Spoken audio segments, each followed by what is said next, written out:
அயலி சிவா சீரியல்ல என்ன நடக்க போகுதுன்னு பார்க்கலாம். வாங்க வீடியோக்குள்ள போலாம். அயலி சிவா 2 பேருமே ராஜேந்திர கிட்ட எப்படியாவது நீங்க உண்மையை சொல்லுங்க மாமா, எங்க அம்மாவை பத்தி தெரிஞ்சுக்கணும்னு ரொம்ப அவளோட எதிர்பார்த்து காத்திருக்கேங்கிறாங்க.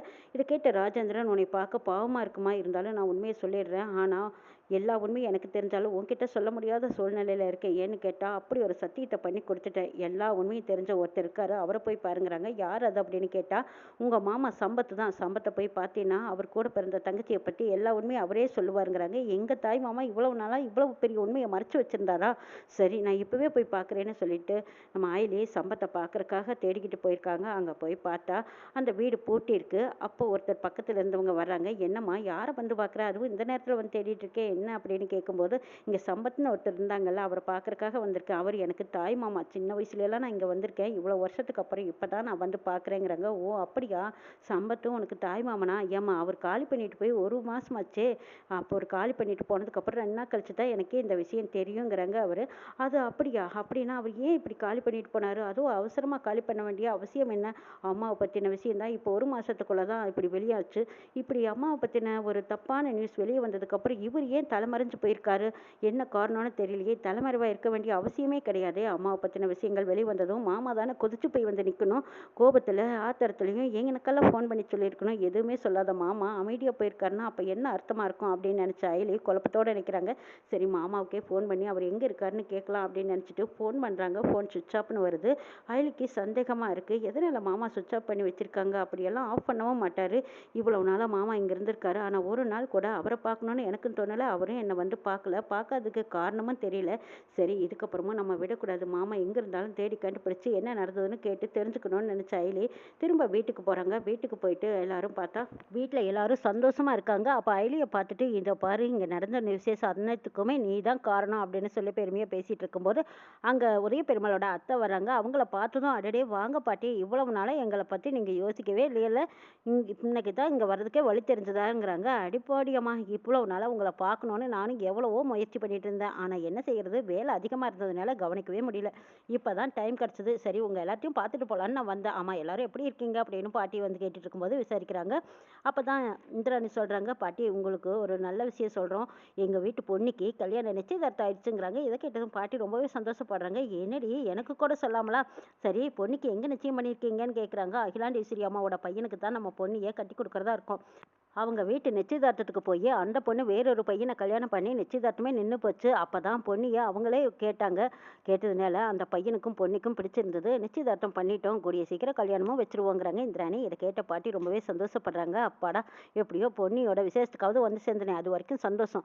ஆமாம், இவங்கள யார்? இந்த பொண்ணு எங்கேயோ பார்த்த மாதிரி இருக்கே. இதுக்கு காரணமே அயலி தான் அப்படின்னு சொல்லியிருக்காங்க. அப்போ பாட்டி சந்தேகமாக, இந்த அயலி எங்கேயோ பார்த்த மாதிரி இருக்குதுங்கிறாங்க.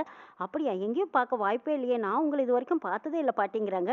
ஆமாம், இந்த பொண்ணு யார் அப்படின்னு பாட்டி கேட்கும்போது, கபிலனுக்கு கல்யாணம் பண்ணியிருக்கிற ரித்திகாவோட அக்கா. இவங்க 2 பேரும் புருஷன் பொண்டாட்டின்னு சிவாவையும் அயலியும் காட்டுறாங்க. பார்க்கறதுக்கு ரொம்ப நல்ல லட்சணமாக இருக்கா. ஏம்மா, நீ பண்ணின காரியத்தினால ஏதோ இந்த வீட்டில் நல்லது நடந்திருக்குங்கிறாங்க. ஆமாம், இவள் வந்ததுலேருந்து ஏதாவது ஒன்று நல்லது செஞ்சுட்டு தான் இருக்கா அப்படின்னு இந்திராணி ரொம்ப பெருமையாக பாராட்டி பேசிகிட்டு இருக்காங்க. ரித்திகாவுக்கு இது பிடிக்கவே இல்லை. ஆமாம், இவளை நேற்றுலேருந்து எல்லாருமே பாராட்டுறீங்களே, இவ என்ன அவ்வளோ பெரிய சாதனையாக பண்ணிட்டா? ஏதோ நின்று போன கல்யாணத்தை நம்ம வீட்டு பொண்ணியை கொடுத்து கல்யாணத்தை சிறப்பாக பண்ணுறதுக்காக ஏற்பாடு பண்ணியிருக்கா. இது ஒரு பெரிய விஷயமா அப்படின்னு ரித்திகா சொல்கிறாங்க. என்னம்மா, இவ்வளோ பெரிய விஷயத்தை இவ்வளோ சாதாரணமாக சொல்கிறேன்னு கேட்குறாங்க பாட்டி.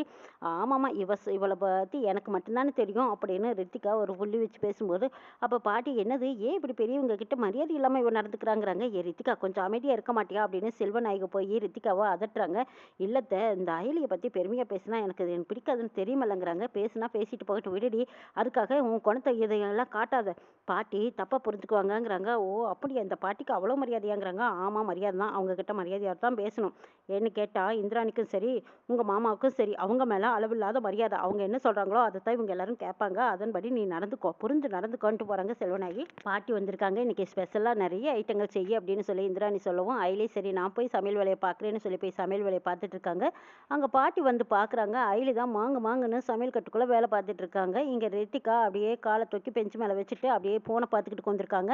இதை பார்த்ததும் பாட்டிக்கு பிடிக்கவே இல்லை. என்ன ரித்திகா இப்படி மரியாதை இல்லாமல் நடந்துக்கிறா, ஒரு வேலை செய்ய மாட்டா போல இருக்கு அப்படின்ட்டு அயலியை வந்து பார்க்குறாங்க. என்னம்மா, நீ மட்டும்தான் சமைக்கிறியாங்கிறாங்க. ஆமாம் பாட்டி, சமையல் வேலை எனக்கு ரொம்ப பிடிக்கும், சீக்கிரமாக நான் சமைச்சிடுவேங்கிறாங்க. போகிறேங்கிறாங்க. அப்படியா சரி அப்படின்னு சொல்லிட்டு ரித்திகா வந்து பார்க்குறாங்க. என்னம்மா உனக்கு கூட பிறந்த அக்கா தானே ஒருத்தியே சமையல் கட்டில் வேலை பார்க்குறாளே, நீ கூட மாட போய் ஒத்தாசை பண்ணக்கூடாதுங்கிறாங்க. நான் எதுக்கு செய்யணும்? அவள் சின்ன வயசுலேருந்தே எங்கள் வீட்டில் வேலைக்காரி மாதிரி எல்லா வேலையும் இழுத்து போட்டு செய்வா. இப்போவும் அதே மாதிரி தான் அவள் வேலைக்காரி மாதிரி தான் எல்லா வேலையும் செய்வா. அதுக்காக நாங்கள்லாம் போய் அவ கூட செய்யணுங்கிற அவசியம் கிடையாது. செய்யவும் மாட்டேன் அப்படின்னு ரித்திகா சொல்லிட்டு இருக்கும்போது அங்கே செல்வநாயகி வராங்க. அடிப்பாவி திரும்ப திரும்ப பாட்டிக்கிட்ட ஏதாவது ஒரு வம்பெழுத்துக்கிட்டே இருக்காளே அப்படின்ட்டு செல்வநாயகி வந்து, பாட்டி அவள் இன்னும் சின்ன பொண்ணு, சமையல் கட்டு பக்கமெல்லாம் போனதில்லை, அவளுக்கு சமைக்கவும் தெரியாது, அவ்வளவா வராதுங்கிறாங்க. என்ன செல்வநாயகி என்ன பழக்கம் பழக்கி வச்சிருக்க? அவளும் இந்த வீட்டு மருமக, இவளும் இந்த வீட்டு மருமக தானே, அவள் எப்படி வேலை பார்க்குறா? இவள் என்ன நீ செல்லம் கொடுத்து கெடுத்து வச்சிருக்க? ஒழுங்கா போய் சமையல் வேலையை எல்லாம் பார்க்க சொல்லு, போ சொல்லி அனுப்பு அப்படின்னு சொல்லவும், அப்போ செல்வநாயகி ஆமா ரித்திகா அத்தை சொல்கிறது கரெக்டு தான், போ போ போய் நீ சமையல் கட்டில் போய் அயலிக்கு கூட மாட ஒத்தாசை பண்ணு போ அப்படின்னு சொல்லி கண்ணாசிக்கிறாங்க. அதுக்கப்புறம் ரித்திகா வேண்டாம் வெறுப்பா, ஓ நீங்கள் சொல்கிறீங்கன்னு தான் நான் போகிறேன், ஆனால் இந்த கிழவி இப்படியெல்லாம் பண்ணிட்டு இருந்துச்சு, அப்புறம் அவ்வளவுதான் சொல்லிட்டு அப்படின்னு ரித்திகா ஏதோ கண்டிஷன் போட்டு போகிறாங்க. இதை பார்த்து செல்வநாயகி, இதை பாரு ரித்திகா பாட்டிக்கிட்ட இப்படியெல்லாம் பேசக்கூடாது, ஒழுங்கு மரியாதை கொடுத்து நடந்துக்கணும், போ போ போய் போய் செய்வோம் அப்படின்னு சொல்கிறாங்க. அதுக்கப்புறம் ரித்திகாவும் போய் காயெல்லாம் கட் பண்ணுறாங்க. அந்த அழகை பார்த்துட்டு வந்து பாட்டி, என்னம்மா இப்படி தான் காய் கட் பண்ணுவியா? கொஞ்சமாச்சு யாராவது செய்கிற வேலையை பார்த்தாவது செய்யக்கூடாதா? இப்படி தான் பொறுப்பு இல்லாமல் நடந்துக்கிற அப்படின்னு திட்டுறாங்க. இந்த கிழவிக்கு இதே வேலையை போச்சு, வந்ததுலேருந்து என்னை கண்காணிக்கிறதா இதுக்கு வேலையா? இதை சீக்கிரமாக துரத்தி விடணும் அப்படின்னு நினச்சிக்கிட்டு ரித்திகா அப்படியே காய் கட் பண்ணிக்கிட்டு இருக்காங்க. அப்போ அயலி பார்க்குறாங்க. ரித்திகா கொஞ்சம் பொறுப்பாக அந்த காயெல்லாம் கட் பண்ணி கொடுத்தா இன்னும் நல்லாயிருக்கும், இப்படியெல்லாம் செய்யணுமா அப்படின்னு சொல்லி கொடுத்து வேலை வாங்கிட்டு இருக்காங்க. நல்லபடியாக சமையல் வேலையை முடிச்சிடுறாங்க. சமையல் வேலை முடிஞ்சது, வாங்க எல்லாரும் சாப்பிட்லாம் அப்படின்னு அயலி எல்லாத்தையும் கூப்பிட்டு சாப்பிட சொல்கிறாங்க. எல்லாரும் சாப்பிடும்போது ஆஹா ஓஹோன்னு ரசித்து சாப்பிட்டுட்டு இருக்காங்க. ரித்திகா பரிமாறு அப்படின்னு சொன்னதுனால ரித்திகா பரிமாறுக்காக தயாராக இருக்காங்க. அப்பளம் பொரிக்காமல் விட்டுட்டோமே அப்படின்ட்டு அயலி, நான் போய் அப்பளம் பொரிச்சிட்டு வரேன்னு இப்படின்னு விசுக்கில் திரும்பினதும் அவங்க கழுத்தில் இருந்த தாலி செயின் முன்னாடி விழுகுது. அதை பார்த்த பாட்டி, இருமா கொஞ்சம் நில்லு, இந்த தாலியை பார்த்ததுக்கு அப்புறம் தான் எனக்கு ஞாபகம் வருது, ஆமாம் நீயும் உன் புருஷன் பொண்டாட்டின்னு சொன்னீங்கல்ல, நீங்கள் எங்கே கல்யாணம் பண்ணிக்கிட்டீங்கன்னு கேட்குறாங்க. கோயில் பேர சொல்கிறாங்க அயலி. இல்லை அந்த கோயிலில் நீயே தான் உன் கழுத்தில் தாலி கட்டிக்கிட்டு தான் நான் என் கண்ணார பார்த்தேங்கிறாங்க. அப்போ அயலி சிவா ரெண்டு பேரும் ஒருத்தருக்கு ஒருத்தர் பார்த்துட்டு திருன்னு முழிக்கிறாங்க. ஐயோ இந்த பாட்டி எங்கேயோ கண்ணில் பார்த்துருக்கும் போல இருக்கே, இப்போ வேற எல்லாரும் முன்னாடியும் உண்மையை உடைக்குது, இப்போ எப்படி சமாளிக்கிறது அப்படின்னு அயலி சிவாவை பார்க்கவும் சிவா சமாளிக்கிறாங்க. இல்லை பாட்டி அது எப்படி அவளே கட்டிக்க முடியும், நான் தான் அவள் கழுத்தில் தாலி கட்டினேன், என் ஃப்ரெண்ட்ஸுங்களை எல்லாம் கூட்டிகிட்டு போய் நாங்கள் ரெண்டு பேரும் கல்யாணம் பண்ணிக்கிட்டோம், நாங்கள் ரெண்டு பேரும் லவ் பண்ணி தான் கல்யாணம் பண்ணோங்கிறாங்க சிவா. இல்லையே நீயும் இருந்தேப்பா, இருந்தாலும் அவள் கையாலேயே அவள் கழுத்தில் தாலி கட்டிக்கிட்டு தான் நான் பார்த்தேங்கிறாங்க. அப்போ அயலி சொல்கிறாங்க, என்ன பாட்டி சொல்கிறீங்க, நானே எப்படி என் கையால் நான் தாலி கட்டிக்க முடியும், அப்படியெல்லாம் நடக்க வாய்ப்பே இல்லைங்கிறாங்க அயலி. இல்லைம்மா நான் பார்த்தேன், நான் உங்ககிட்ட வந்து கேட்கலான்னு வரும்போது அப்போ கூட்டம் இருந்ததுனால நீங்கள் கூட்டமாக கலந்து போயிட்டீங்க, அதுக்கப்புறம் என்னால் கேட்கவும் முடியல, உன்னை பார்க்கவும் முடியல, இப்போ தான் எனக்கு ஞாபகமாக வருது, அந்த கோயிலில் தான் உங்கள் ரெண்டு பேர்த்தையும் பார்த்தேன், நீ தான் தாலி கட்டிக்கிட்ட அப்படின்னு சொல்லிக்கிட்டு இருக்காங்க. அப்போ அயலி சிவா ரெண்டு பேரும் அப்படி இருக்க வாய்ப்பே இல்லைன்னு சமாளிக்கிறாங்க. அப்போ ரித்திகா செல்வநாயகி ரெண்டு பேருமா சேர்ந்து ஒரு திட்டம் போடுறாங்க. இந்த அயலி எப்படியெல்லாம் ஏமாற்றி வீட்டுக்குள்ளே நுழைஞ்சிருக்கா பார்த்தீங்களா, இப்போ என்ன செய்யலாங்கிறாங்க. அப்போ இவளுக்கு சிவாவை பிடிக்கல, இன்னும் புருஷன் பொண்டாட்டி ஆகலை, அப்போ நம்ம என்ன செய்யலாம், சிவா கையாலேயே இவளை கழுத்தில் தாலி கட்ட வைக்கலாமா, இவளுக்கு பிடிச்சிருக்குன்னு ஏற்றுக்கிட்டோம், பிடிக்கலைன்னு விலகுவல்ல, அப்போ எல்லாருமே நடுவு உண்மை வெடிச்சிருமல்லங்கிறாங்க ரித்திகா. இது கேட்ட செல்வநாயகி, ஆமாம் இப்போ அவள் கழுத்தில் இருக்கிற தாலியை எப்படி கழட்டுறதுங்கிறாங்க. அதுக்கா ஐடியா தெரியாது, நான் ஐடியா சொல்கிறேன் அப்படின்னு சொல்லிட்டு ஒரு குரட்டை எடுத்துக்கிட்டு போய் செல்வநாயகி ரித்திகா ரெண்டு பேருமா சேர்ந்து அயலி தூங்கிட்டு இருக்கிற ரூமுக்கு போகிறாங்க. அங்கே கதவு திறந்து பார்த்தா அயலி நல்லா அசந்து தூங்கிட்டு இருக்காங்க. பார்த்தீங்களா இவன் நல்லா தூங்கிட்டு இருக்கா, இப்போ பார்த்து அவள் தாலியை கட் பண்ணி விட்டுருவோம், அடுத்த நாள் காலையில் ஏதாவது ஒரு பூஜையை வச்சு அப்போ அந்த பாட்டி முன்னாடியே தாலி எங்கேன்னு கேட்கு, அப்போ அவன் மாட்டிக்கு வரல அப்புறம் பார்ப்போம் அப்படின்னு சொல்கிறாங்க ரித்திகா. இதை கேட்டு செல்வநாயகிக்கு ஐடியா நல்லா தாண்டி இருக்குது, சரி வா அப்போ போய் கட் பண்ணி விட்டுறலாம் அப்படின்னு சொல்லி ரெண்டு பேரும் அயலியோட ரூமுக்கு போகிறாங்க. போயிட்டு அசந்து தூங்கிட்டு இருக்கிற அயலியோட கழுத்தில் இருக்கிற தாலியை குரட்டை எடுத்து அப்படியே கட் பண்ணி விட்டுறாங்க. காலையில் எழுந்திருக்கும் போது அந்த தாலி கீழே விழுந்து கிடக்கும். இப்போ இது தெரியாமல் வந்து சாமிக்கு முன்னாடி சாமி கும்பிட வந்திருப்பா, மாங்கல்யத்தில் எல்லாரும் குங்குமம் வைங்கன்னு சொல்லுவாங்க, நம்ம எல்லாரும் வைப்போம், அப்போ அயலி அவள் தாலியை எப்படி எடுத்து வைக்க போகிறான்னு பார்க்கலாம், வேடிக்கை பார்ப்போம் அப்படின்னு சொல்லி ரெண்டு பேரும் தந்திரமாக அந்த தாலியை கட் பண்ணி விட்டுட்டு வந்துடுறாங்க. பொழுது விடிஞ்சதும் வெள்ளிக்கிழமை நாள், அதுவுமா இன்னைக்கு பூஜை இருக்குது அப்படின்னு சொல்லி பாட்டி பூஜையெல்லாம் பண்ணி முடிச்சுட்டு, இந்தாம்மா எல்லாருமே சுமங்கலி பெண்ணுங்க மாங்கல்யத்தில் குங்குமம் வச்சுக்கோங்கன்னு சொல்லி பூஜையை பண்ணி கொடுக்குறாங்க பாட்டி. ரித்திகா செல்வநாயகி கபிலனோட சித்தி இப்படி எல்லாரும் சுமங்கலி பெண்ணுங்க அந்த குங்குமத்தை எடுத்து தலையில் வைக்கிறாங்க. அப்போ இந்திராணி நினைக்கிறாங்க, இனிமேல் செலியனுக்கும் நமக்கு தான் டைவர்ஸ் ஆக போகுது, இந்த தாலிக்கு நமக்கு இனிமேல் சொந்தம் இல்லாமல் ஆக போகுது, சரி பாட்டி கொடுக்குறாங்க நம்ம இதை பெருசாக எடுத்துக்கக்கூடாது, பிரச்சனை பண்ணக்கூடாதுன்னு நினச்சா அந்த தாலியிலையும் மங்கல்யத்தில் பொட்டு வச்சுக்கிறாங்க. இந்த பக்கம் அயலியும் சாமியை கும்பிட்டுட்டு அவங்க தாலியை எடுக்கலான்ட்டு பார்த்தா அங்கே தாலியை காணோம். ஐயோ என் தாலி செயினை காணோம் அப்படின்னு சொல்கிறாங்க நம்ம அயலே. இதை கேட்டதும் பாட்டி பதறாங்க. என்னம்மா இது கழுத்தில் நைட்டு போட்டிருந்தியே இப்போ எங்கம்மா போச்சு?